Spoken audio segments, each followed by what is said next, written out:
breaking free from self-berating, psychological and philosophical quest. Dear viewer, let's talk about the curious case of merciless minds and the self-havoc they can create. Imagine your brain is a grumpy old librarian who hisses "shh" every time you try to whisper a kind word to yourself. Or picture your mind as an overzealous gym coach from an 80s movie barking, "Drop and give me 20 self-criticisms." Why is it that we can effortlessly extend kindness to friends, pets, and even strangers who spill coffee on themselves, yet treating ourselves with the same gentleness feels like recoiling from the hug of a werewolf? Psychology and philosophy have spent centuries untangling this prickly paradox, which is as complex and colourful as a Jackson Pollock canvas. Turns out self-compassion is hard not because we're broken, but because our brains are wired for self-preservation, often via self-criticism, and society has a knack for turning that wiring into a knotted, haywire mess. Let's dive into the labyrinth of the mind and the musings of philosophers to uncover why self-compassion feels like trying to pat your own back while wearing a straitjacket. Warning: this video may contain traces of pretentious vocabulary, meandering metaphors, intentional alliteration, and a sleep-inducing monotone narration. You're welcome. Part 1. The psychological pitfalls of self-compassion. The struggle with self-compassion has deep roots in psychology, entwined with evolution and societal expectations. Evolution, smevolution! Neuroscience suggests that our brains evolved to focus on threat detection, meaning we're naturally more attuned to failure than self-praise, prioritizing survival over serenity. The ancient Neanderthal trudging through the tundra didn't have the luxury of pausing to congratulate himself for making it this far. He was too busy scanning the horizon for saber-toothed, fuzzy feline threats, and so, inside his brain, because of evolution, the amygdala, our internal alarm system, lighted up like the Las Vegas Strip when he messed up, while self-kindness barely registered a blip. Tyranny of the inner critic, or why your brain is a drama queen. Meet the inner critic, that persistent voice in our heads that seems to delight in our misfortunes. This mind heckler is fueled by a potent mix of self-doubt, fear of failure, and an insatiable quest for perfection. It's as if we're perpetually stuck in a self-improvement loop, with our inner critic serving as the harshest judge. This critic's modus operandi is to magnify our flaws, distort our self-perception, and mercilessly berate us for every perceived shortcoming. No pain, no gain fallacy, or why we confuse suffering with virtue. From childhood, many of us absorb the toxic mantra that self-criticism equals self-improvement. There's a voice that urges us, do better, work harder, or stop being lazy. We're taught that being hard on ourselves is the only way to succeed, like a misguided summer camp instructor who thinks berating children will turn them all into Navy SEALs. Educational psychologist Kristin Neff argues that self-criticism feels effective because it gives us an illusion of control, but in reality it's like trying to fine-tune a watch with a sledgehammer, which is messy and counterproductive. Comparison trap, or why social media is a self-compassion wasteland. Dear viewer, thanks to Instagram, Facebook and TikTok, we now have 24/7 access to everyone's highlight reels while we're stuck watching our own reels of bloopers. Comparison triggers shame, and shame brings on a cacophony of criticism inside of one's head. Philosophical twist. The ancient Stoics warned against comparing ourselves to others, yet here we are, measuring our self-worth in likes and LinkedIn badges. Marcus Aurelius wouldn't have stood a chance against TikTok. Fraud factor, or why kindness feels like a scam. Have you ever received a compliment and immediately thought they're just being nice? They don't really mean it. That's imposter syndrome gatekeeping your self-compassion. Psychologists suggest that some people resist self-kindness because it clashes with their negative self-view. Accepting compassion feels like admitting you're worth it, and for some, that's scarier than a horror movie jump scare. Backdraft, updraft, spacecraft, self-crash. Another challenge is something called backdraft, where attempting self-compassion can actually make us feel worse. This backdraft backlash happens when past negative experiences or self-critical thoughts resurface in response to self-compassion, kicking our internal antagonist into high gear and making kindness toward ourselves feel uncomfortable or even painful. Trigger warning! I'm being kind to myself again. Fear of vulnerability. Self-compassion requires us to confront our deepest fears and vulnerabilities. It's an act of emotional exposure akin to standing naked in front of a mirror, revealing all our imperfections and insecurities. This vulnerability can be daunting as it forces us to confront the possibility of rejection, hurt, and disappointment. Our natural response is to armor ourselves with self-criticism, using it as a shield to deflect potential pain. Psychological researcher Brené Brown would argue that this fear of vulnerability is rooted in our cultural narrative, which often equates vulnerability with weakness. However, Brown contends that vulnerability is, in fact, a strength, allowing us to form meaningful connections, build trust, and cultivate empathy. Part 2. The philosophical roadblocks to self-compassion. Beyond psychology, philosophy has long wrestled with the human propensity for self-judgment. Stoics stumble, or why ancient philosophers would side-eye your self-kindness. Stoicism, Buddhism, and even Puritan ethics have historically emphasized self-discipline over self-compassion. The Stoics preached emotional resilience. Good, but sometimes that morphed into suck it up, honeycup, less good. Fun fact: Seneca wrote letters advising friends to be gentle with themselves, but even he would have rolled his eyes at modern-day participation trophies and affirmations like, "You're doing great, sweetie." Deservingness dilemma, or why we treat ourselves like overdue library books. Western philosophy has long tied worthiness to achievement. Descartes' "I think, therefore I am" has somehow morphed over the centuries into "I achieve, therefore I matter." No wonder we withhold self-compassion until we've earned it, like a cosmic vending machine that only dispenses kindness after we insert 10 productivity tokens. Existential angst angle, or why being kind feels like losing control.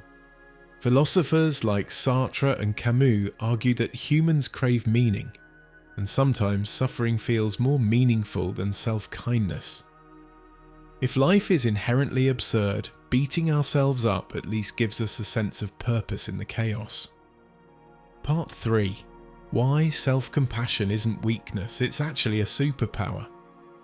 At first glance, self-compassion might seem like letting yourself off the hook and a fluffy, feel-good excuse for laziness and wallowing. But science, philosophy, and even badass historical figures disagree.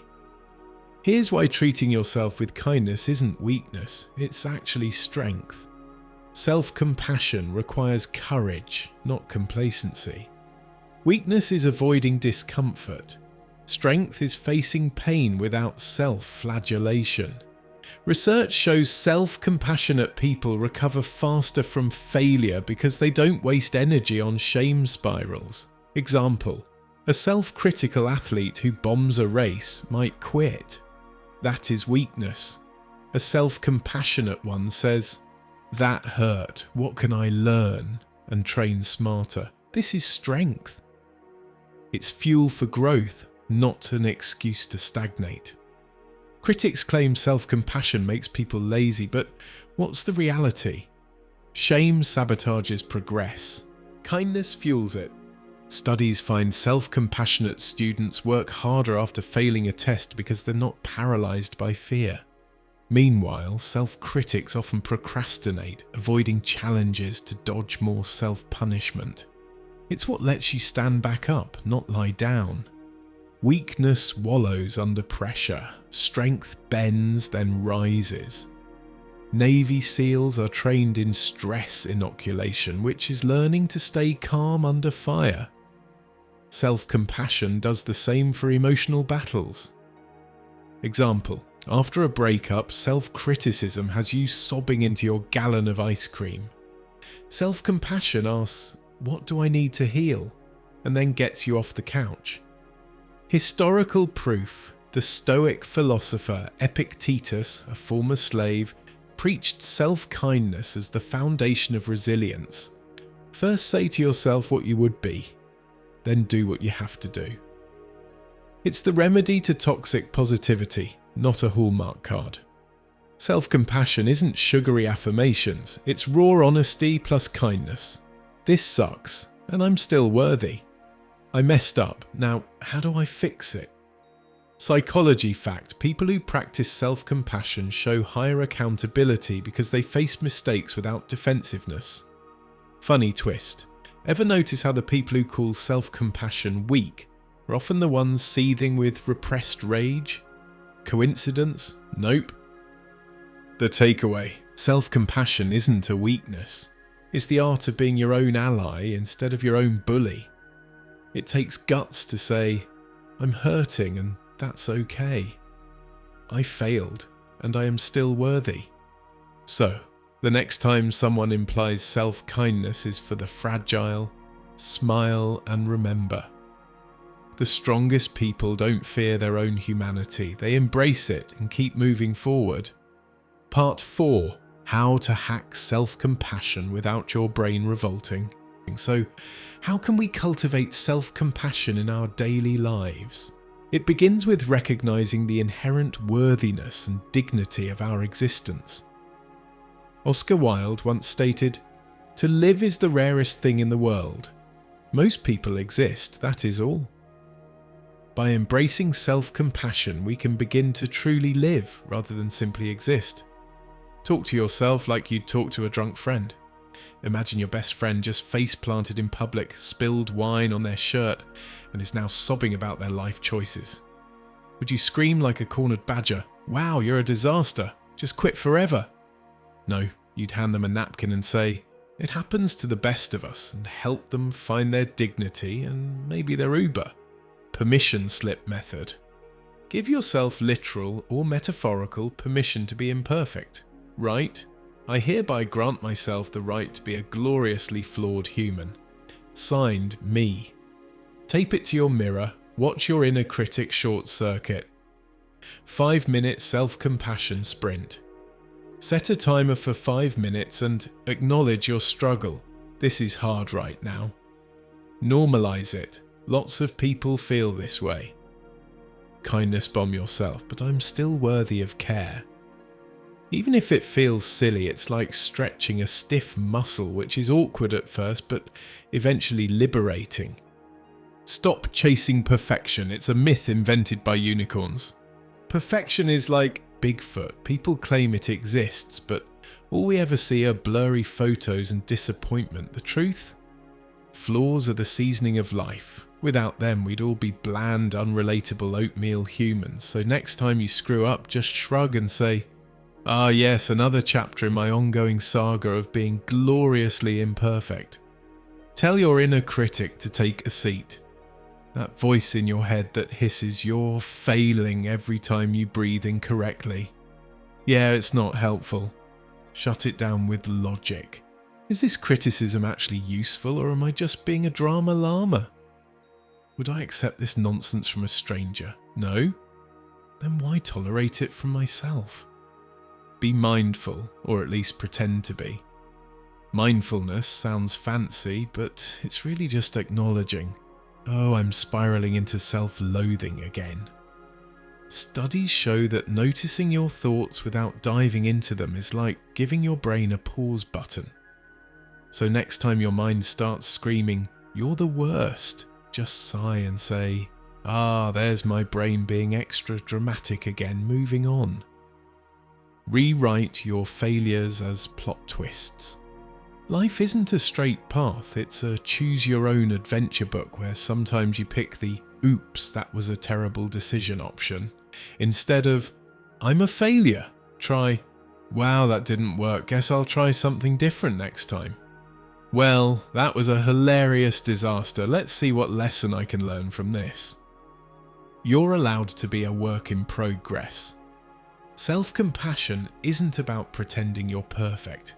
It's about admitting you're human, which means you'll occasionally trip over nothing in public. Send an email ending with "kind retards" instead of "kind regards." Go to the refrigerator and forget why you're there. And that's okay. The goal isn't to never fail, it's to fail without treating yourself like a shamefully flawed nothingness. So go easy on yourself. After all, if you can forgive your Wi-Fi for being slow, then you can forgive yourself for being human. Seek out a psychotherapist. Therapy can help many people to work on their self-compassion skills, including focusing-oriented therapy, FOT, inner relationship focusing, IRF, cognitive behavioral therapy, CBT, and EMDR, eye movement desensitization and reprocessing.